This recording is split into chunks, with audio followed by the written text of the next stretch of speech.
Hey everyone, I think we're rolling. I think we're ready to go. Make sure everything looks okay on the camera. I think we look good. Hey, how's everybody's weekend? Anybody watch the U.S. Open? I did. Get a better glove. So this video is going to be on how to play some of the shots that you saw at the U.S. Open, and kind of going to be also about why players played certain shots and why players played certain ways and that sort of thing. So that's what today's video is going to be about. I know we all watched that golf course, and some of us were loving watching the guys struggle so much. So we're going to be talking about why they struggled so much and the shots that they played and why certain players played certain ways when they were out there. So hey, we'll start off. We'll work our way backwards from the green. So on and around the green. Let's grab a couple golf balls. And we will hit some putts. So if you notice guys used putter from off the green a lot. And there was a reason why they did that. Number one, that golf course was really firm. The USGA likes doing that for their championship, and it allows the golf ball, it allows the slope and hills and such of the golf course to have a bigger impact on how the golf ball will roll and bounce, and that's what they want. They want you to have to play the bounce, essentially. And they want to make use of all the little mounds and undulations on greens. And so by having it firm like that, that's what they're trying to do. And so you see a lot of guys use putter from a variety of areas around these greens. Now obviously in here I can't show you what it's like to putt up a slope that's 8 feet tall. But the players had to do that. And so you saw very often guys using putter from off the green that in normal PGA Tour events you don't see as often. Again, ground's super firm, and the USGA does a really good job of getting that grass really, really short. So the players don't have any issues putting. The reason you see a lot of guys hitting putter because that fringe area isn't going to have as much of an effect on the golf ball, and the player doesn't have to worry about dealing with little undulations and slopes and bumps on the green when they're hitting little chip shots. So when you're at your home course, it's probably not going to be maintained the same as a U.S. Open golf course. And so when you're putting from off the green, one of my favorite tips, best tips to give people is to actually move the golf ball forward in their stance like 3 or 4 inches. So typically I play the ball like half inch to an inch in front of center. Okay, so what that means is if the center of my stance is where the golf ball is now, I'll move it about an inch forward, and so the putter is actually the middle of my stance and the ball is slightly forward. What I'm telling you to do is to move that golf ball forward in your stance, 2, 3, 4 inches. And now obviously if you play the ball through your left foot, then maybe just move it an inch. But if you play the ball kind of where I do, move it forward a few inches in your foot, in your stance, okay? And what that's going to do is, that's going to help you add some loft to your putter. Because that fringe is a little bit longer, it's going to help get that ball up out of the depression that your golf ball sits in from around the greens. Now, if you live in, like, say, North Carolina like I do, a lot of the golf courses around here have bent greens, and almost all of them are Bermuda, fairway, and rough. Bermuda fairways are notorious for being a little bit longer, a little bit shaggier, versus, say, like your bent fairways and fescue fairways that you find in the Northeast and on the Northwest side of the United States. And so the grass is longer, so the golf ball is going to sit down in that grass a little bit more. Your better golf courses, your more higher-end golf courses, that grass is going to be maintained a little bit better, but still that golf ball is going to want to sit down. And so what you do is you just move that ball position forward in your stance, like I said, like 2, 3, 4 inches. And what's going to happen is you're going to use that putter loft, that added putter loft, it's going to get the ball out of that depression, and because this putter still only has, even with a degree or 2 added loft, it's still only going to have 5, 6, 7 degrees aloft, okay? And so you're going to hit that putt, and it may bounce a little bit on you,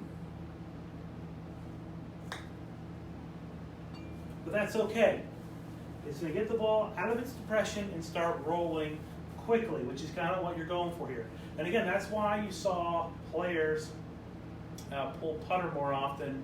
That's one of the reasons why you saw players pull putter more often around the greens at the U.S. Open. Because even though that grass was cut really, really short, it was so brown and so thin, that ball wanted to sit down in a little depression, okay?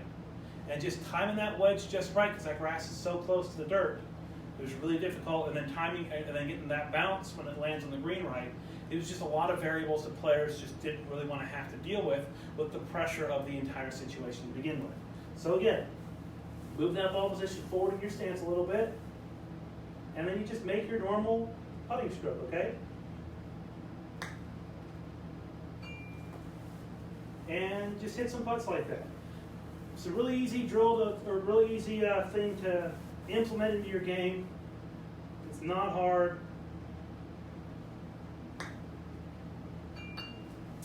And there you have it. Like, it's really, really easy to do. It's really easy to implement. And again, you're going to get really good results right away. One thing to take notice is if you have a really long putt, like say you're like 50 feet away from the green, away from the pin, and you're off the green, say a couple of feet, okay? When you take that big whack from 50 or 60 feet, that ball is going to jump into the air a little bit more than you're expecting. So just keep that, in your mind's eye a little bit. Just think about that as you are playing. Just imagine, like, hey, if this golf ball is going to get a little airborne, if you're putting up a slope or down a slope, when that ball lands, if you're putting down a slope, it's going to kind of take off a little bit more. And if you're putting up a slope and that ball lands into that upslope, it's going to slow down a little bit more. So just keep that in mind when you're doing this, okay? That's one little thing to actually worry about. Again, because that golf ball will still get up in the air a little bit, and that's okay. But because it's such a strong lofted club, your putter, it's going to get rolling. But just keep in mind that if you're landing on something, that ball's going to, you're rolling on either an upslope or a downslope, it's going to kill it a little bit if you're going uphill. It's going to kind of speed it up a little bit more if you're going downhill versus playing the ball from your normal putting technique. And so that's that. That's kind of what I'm going for here with the putt. Another thing to realize from the U.S. Open is how much slope those greens have. And even the best players in the world got fooled more often than they got it right on those greens. And so they always label the high side of the cup missing on the high side, the pro side, and missing on the low side, the quote-unquote amateur side. And you saw a lot of really, really good players, really good putters, miss on the amateur side out there because the greens had so much slope. So just keep that in mind when you're playing, and you're playing a green with a lot of slope. When you're playing a quick green, which those greens were fast, not the fastest they've ever played, but they're pretty fast. Playing a fast green with a lot of slope, that ball is going to have a lot of break to it, okay? So make sure when you're reading greens, you're adding that, factoring that into your reads, okay? Play slower greens, going to break less. Plays faster greens, the ball's going to want to break more. So keep that in mind. Those are two things with putting in the U.S. Open that you can take and implement in your game. Again, it's not hard, pretty easy to do. So again, move the ball forward in your stance from off the green. When you play fast greens with a lot of slope, play more break. Okay? Now, if you noticed, you did not see very many guys hit very many good pitch shots this week. Okay? This is not uncommon for a U.S. Open. What that means is, on regular tour events, the pins aren't tucked in as many corners, and the greens are a lot more receptive than they are compared to, say, a U.S. Open style setting. And so what that means is the guys were not as precise and weren't hitting their wedge shots as well as they needed to. Meaning their distance control was a little bit off. Meaning they picked the wrong spot to hit their pitch shots. So one takeaway from that is to make sure that you have a way to hit reliable and accurate chip shots, pitch shots, scoring shots all the time. And I've talked about my clock system several times. It's a great system to use. But I'll give a little preview of it right now. The clock system is a simple and effective way to hit accurate and reliable scoring shots day in and day out. It's not hard to implement, and virtually any swing can make it happen. So essentially, the clock system provides reference points in your swing that you can repeat every time. And so if you're someone like me, and one of my yardages with my 60-degree wedge is 60 yards, you can use the clock system to hit those shots 60 yards every time.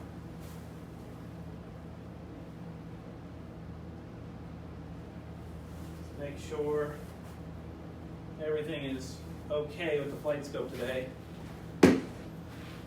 Things have been a little buggy with it recently, so you got to update it. I haven't updated it in a while, so that's my own fault. So sorry about that.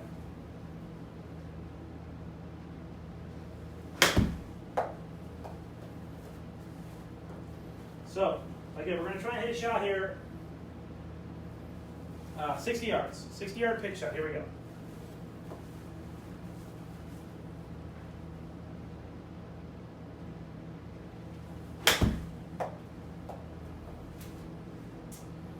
So, that one went 67 yards. It's a little bit long. We'll hit another one here. Again, it could be the flight scope giving me some bugs.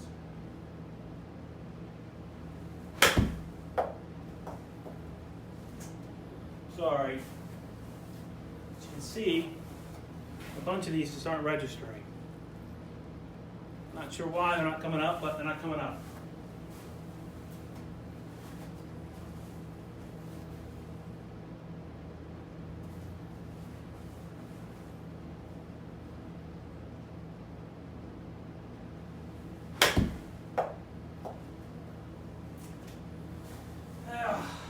Again, sorry, we're getting some issues here today. There's not much to pull up. But anyways, clock system is really effective, and being able to rely on it is a really, really nice thing to have in your bag. Now, moving on. Let's move on to hitting some 8-irons here, okay? Because approach shots were a really big deal at Shinnecock. If you didn't notice, the fairways were not overly tight. A lot of players hit a lot of fairways this week. Guys like Tommy Fleetwood, Phil Mickelson, Brooks Koepka. They kept the ball in play.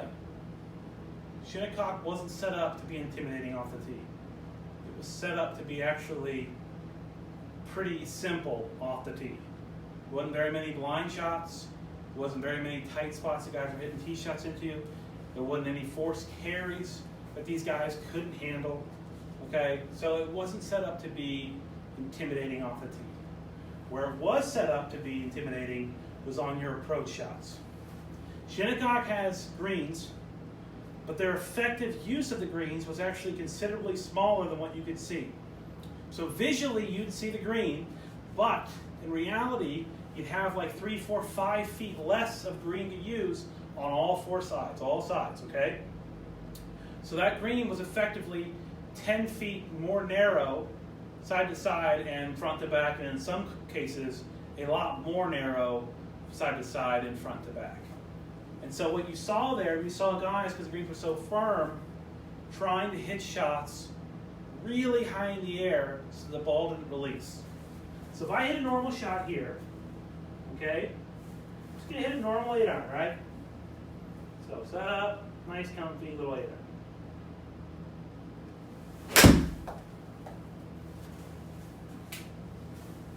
Okay, here's the 8-iron. Still flying in the air. And there we go, 8-iron. The number you want to look at right here is 90 feet in the air, okay?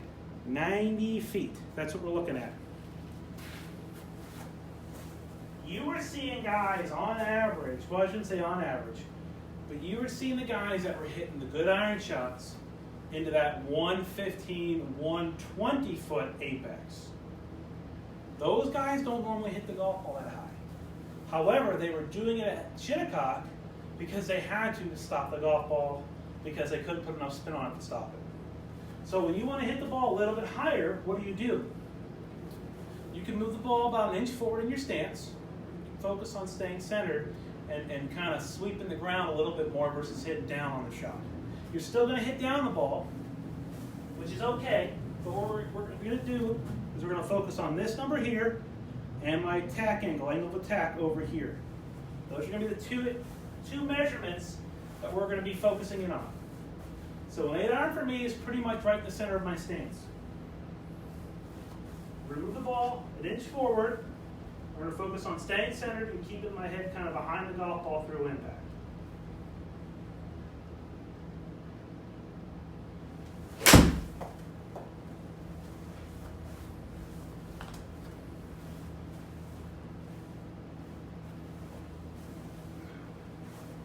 And voila, just that slight little adjustment, 101 feet in the air, 4-degree negative downward angle of attack. So that got me 11 more feet of height and a little bit shallower angle of attack. Now I still hit down my golf ball, but that's what we're talking about here with these guys making a slight adjustment. Okay, inch forward in my stance, and just focus on staying a little bit more centered on the shot and kind of stay behind it a little bit more, which shallows out the attack angle, allows me to kind of get my hands a little bit less in front of the golf ball at impact, popping that golf ball up in the air a little bit more. Voila, we have a higher shot. Another thing to consider is there were a lot of guys hitting a lot of fades out there this week. Typically, players only use their preferred ball flight when they play golf. There are some really good ball strikers that can work it left and right, on demand, week in and week out. But some really good players like Patrick Reed, typically only hit draws. But you were seeing him pull off a lot of fades this week. And so what we're going to do is we're going to use the setup that we used in the previous shot, i.e. moving the ball a little bit more forward in my stance, making sure I stay centered, keep that head a little bit behind the ball. And we're going to try and hit a little fade here, okay? So, similar setup, so we're just going to open the stance a little bit, okay? Try and hit the fade.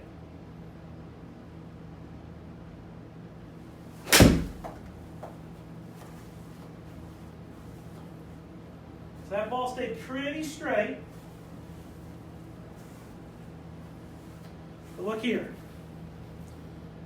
110 feet in the air, a little bit less shallow, okay? So from the last shot, it was 4 degrees attack angle. This one's -3. The last one was 101 feet in the air. This one's 110. All right? Pretty considerable height difference. So you were seeing guys hit the ball higher and with a fade to get softer shots into these greens. That fade puts a little bit more spin on the golf ball, and what it does is it causes the golf ball to get affected by the wind more, which if you noticed, you saw guys kind of throwing up their arms because they couldn't figure out the wind, right? Because they're trying to hit the golf ball higher, because they're trying to hit the golf ball softer. That wind's grabbing the golf ball more, and it's forcing that golf ball to actually play closer to a golf ball from the late 90s versus a modern golf ball today, which means the ball gets tossed around, bounced around in the wind a whole lot more than it does now, which was kind of ingenious and worked out well in the favor of the USGA because that's kind of what they were intending it to do. They knew it was going to be a little bit breezy, and again, it didn't blow hard. It wasn't like it was blowing 30, 40 miles an hour. It was blowing 15 miles an hour, which is not a big deal, and it's nothing, it shouldn't really cause that much mayhem with these players. But because they were forced into hitting shots a little higher, a little softer, it was driving them nuts. So we're going to hit one more shot here. And again, we're trying to hit a little fade, Get that ball up into the air, see if we can hit this last shot close to that 115-foot range that we saw like a player like Tommy Fleetwood hitting it, who doesn't normally hit it that high when he doesn't have to.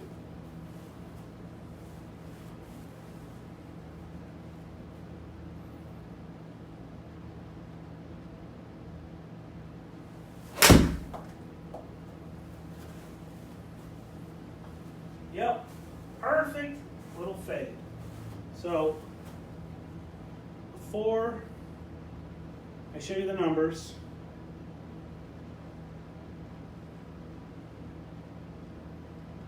there it is. Here's the last shot. Look at that. Perfect fade, right? That looks pretty, doesn't it? Looks pretty good. Now let's look at the numbers. I haven't seen them. Oh, look at that.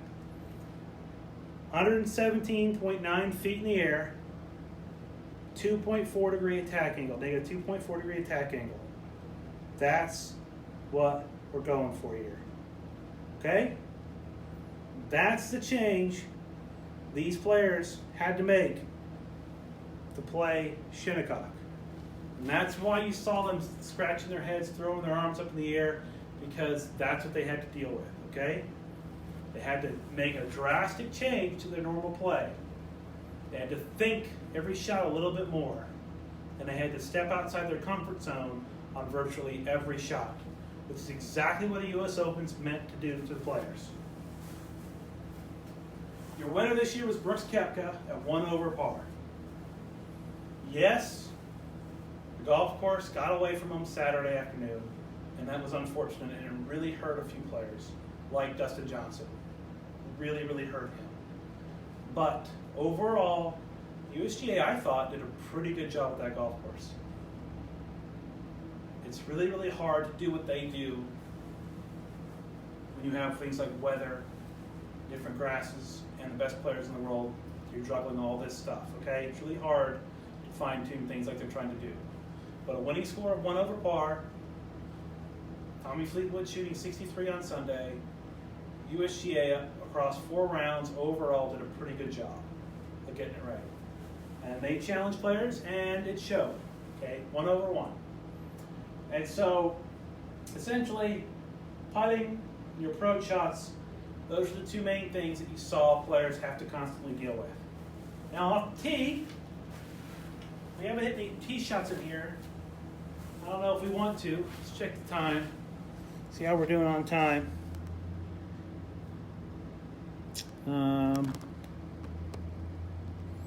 Yeah, we're doing okay on time. I guess I can hit a couple of drivers. Let's see about making this work.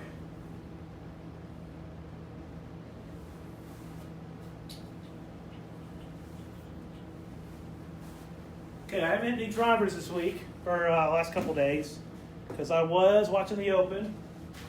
But we can make this work, right? So what did you see off the tee, right? What did the players do differently they don't normally do? I can tell you one thing. Because the golf course was so firm and fast, they were trying to hit the golf ball a little bit lower than normal.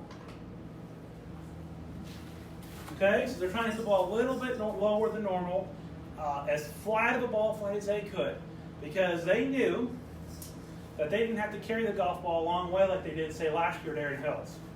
So a little bit lower, keep the ball out of the wind, let the golf ball roll out farther. So I'll hit a normal driver, and I make no, hopefully we can hit a pretty good one here.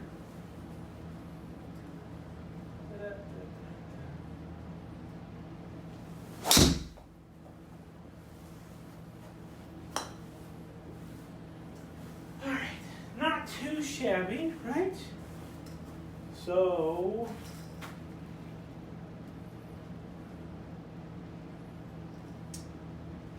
it's not bad.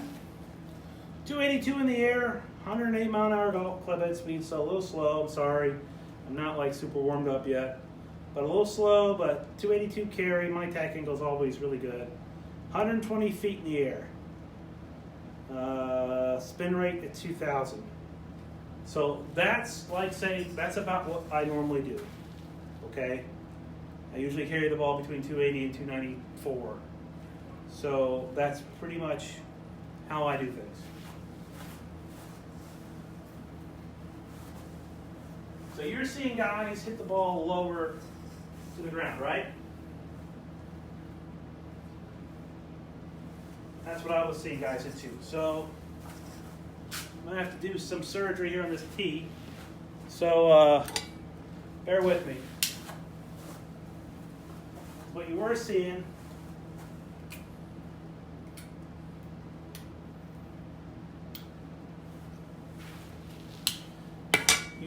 guys keep the golf ball up a lot lower.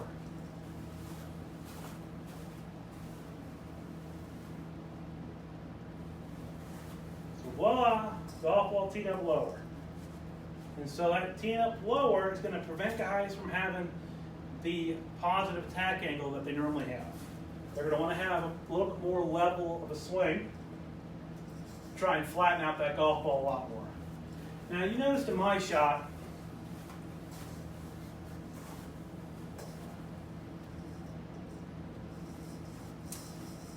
I don't hit it, well, my ball goes pretty flat to begin with. Yeah, it gets up into the air, but it's more like this because I don't put a lot of spin on the golf ball. So my numbers aren't going to be crazy different. But what I'm going to try and do is I'm going to try and steepen up my swing a little bit to try and get that attacking a little bit more neutral and bring that height down on that shot a little bit more. And so by doing that, I'm going to play the ball back in my stance, back from normal about an inch, and use a lower tee. And again, we're going to focus on staying a little bit more centered and not hanging back to keep this ball flight a little bit lower.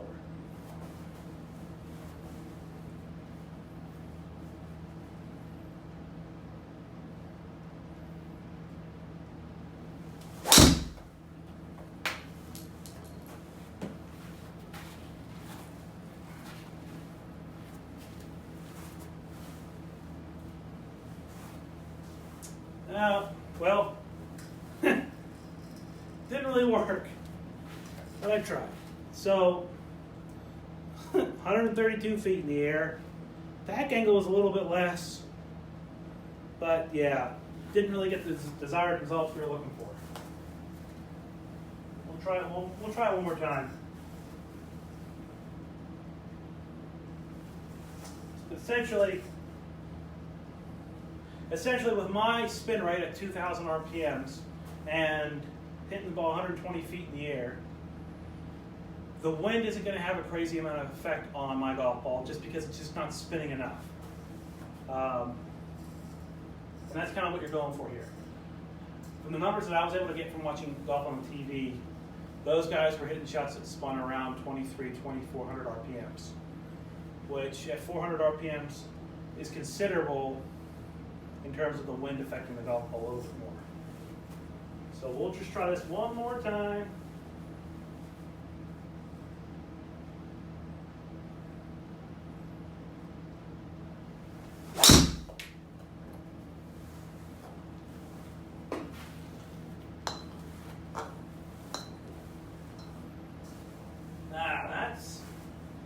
That's more like it. Again, still kind of got up in the air a little bit more, 119 feet. But 110 mile an hour club head speed, 5.4 degrees, positive attack angle, 276 in the air. But look at this ball flight. That's the ball flight those guys were looking for all week. Nice draw, keep it out of the wind, keep that ball, when it hits, it wants to just take off on a full sprint. That's kind of what they were going for here. Now, if anybody's asking, here's the driver I use. Like it a lot. And I have a graphite design Tour 80 Di7X. I think the camera can see it from here. So yes, I can hit driver. Yes, I do hit drivers. We can hit drivers in here. We're doing some cool stuff with drivers moving forward. But that's, that's essentially the shots, some of the changes these guys had to make when they went there to play the Open, especially the guys that were in contention all week long. And so, again, they were using putter a lot more, wedge was coming out of their hands a lot more often because they just didn't really want to have to deal with the ball bouncing on the green. They wanted the ball rolling because they could predict better how the golf ball is going to roll along the grass versus how it's going to bounce. And so you saw keeping the ball close to the ground off the tee, keeping the ball close to the ground on the greens. And you saw them getting the ball as high as they could get it on their approach shots. And you saw it was driving them nuts. I believe it was number 11. Par 3 kind of goes up the hill. They had some bunkers to the right. I mean, it's a 166-yard hole. And nobody was hitting the green. I mean, I watched a lot of groups. Because I watched a lot of the featured holes. And 11 was one of the featured holes. And I didn't see very many people hit that green. And for a little green, or for a little hole like that, more guys should have been able to hit that green. But because they were trying to do so much, and just a little bit of wind, like say 10, 12 miles an hour left to right, was really just driving these guys nuts. And so yeah, those are the shots guys had to hit at the Open, and that's all I got for you today. Again, I hope you all are enjoying these Facebook Lives. Again, I am still bouncing around on times. I'm trying to get sending out posts on Facebook, letting people know what I'm doing, during the day, so give you guys a couple hours heads up so you know what I'm doing them. And about an hour or so beforehand, I try and let you know what the topic's going to be. I'm going to be trying to get these posted up onto YouTube as well. So if you don't feel like watching it on Facebook, you want to watch it on YouTube, they'll be on YouTube as well. Yeah, we're going to be also getting, trying to do these also either at the same time, either doing like one, kind of streaming in on a couple different services at once. So Facebook, Instagram, and YouTube. Those are kind of probably be the three that I'm going to use the most. Try and stream those live on those services as well at the same time as I do this one. So you can kind of pick what platform you like best, and it'll be there. But anyways, these videos are going to get thrown up on YouTube as I can. I lost a couple because my phone didn't have enough memory. So I put like 3 up on YouTube right now. This one will go up on YouTube here in a couple minutes. And that's that. So anyways, thanks for being here. Thanks for watching. Hope you guys are learning a lot. If you have any questions or comments, leave them here. Shoot me a Facebook message. I was answering Facebook messages this morning. I'll be looking to see if I have anything coming in this afternoon. So if you have any questions, comments, or anything, let me know. All right, thanks for being here. We'll see you later.